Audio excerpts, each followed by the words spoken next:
దేవ విషయంలో కళ్ళారా, చెవులారా మహీకి తల్లిని దూరం చేసింది ఎవరో నిజం తెలుసుకుంది నాగవల్లి.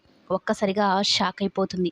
మహీకి తల్లి లేకుండా చేసింది నువ్వా అంటూ కోపంతో ఊగిపోతూ ఉంటుంది నాగవల్లి.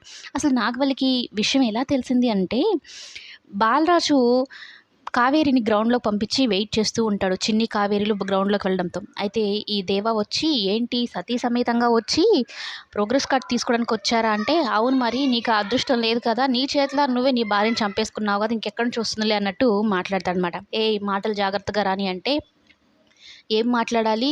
మహికి తల్లి లేకుండా చేసింది నువ్వే కదా!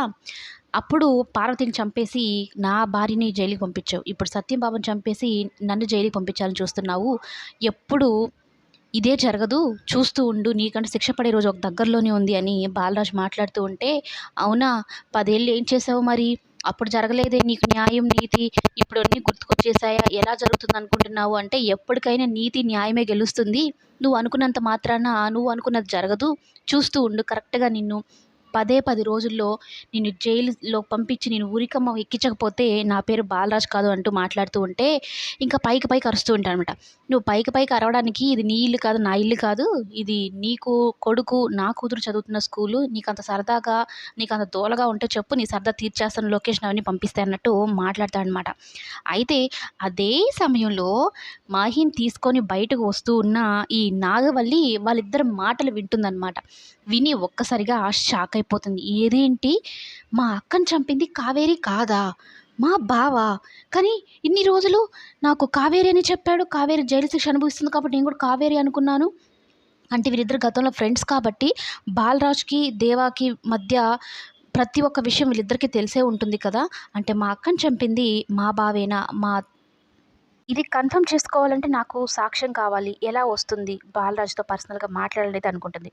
ఇంకొక విషయం ఏంటి అంటే, బాలరాజు చాలా తెలివిగా ఈ దేవాకి బుద్ధి చెప్పాడు. తను మాట్లాడుతున్న ప్రతి ఒక్క మాటని రికార్డ్ చేశాడు ఫోన్. తను నిర్దోషి అని నిరూపించుకోవడానికి ఏ ఒక్క చిన్న అవకాశాన్ని కూడా వదులుకునేలాగా లేడనమాట బాలరాజు.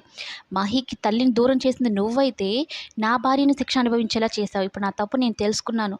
సత్యభామను చంపింది నువ్వే, నీ భార్యని చంపింది నువ్వే అని నేను నిరూపిస్తాను చూడు అనైతే చెప్తూ ఉంటే, రికార్డ్‌లో ఉన్న విషయం దేవాకి తెలియక తన నోటితోనే అన్ని నిజాలు బయట పెట్టేసుకున్నాడనమాట. ఇదొక్క సాక్ష్యాన్ని ఆధారంగా చేసుకొని కోర్ట్‌లో మొత్తం కథని మలుపు తిప్పబోతున్నాడు బాలరాజు. అంతేకాదు, నాగవల్లికి ఇప్పుడు విషయం తెలిసింది కదా! అటు నాగవల్లి, సరళ ఇద్దరు కలిసి ఈ దేవాకి భజన చేయబోతున్నారనమాట.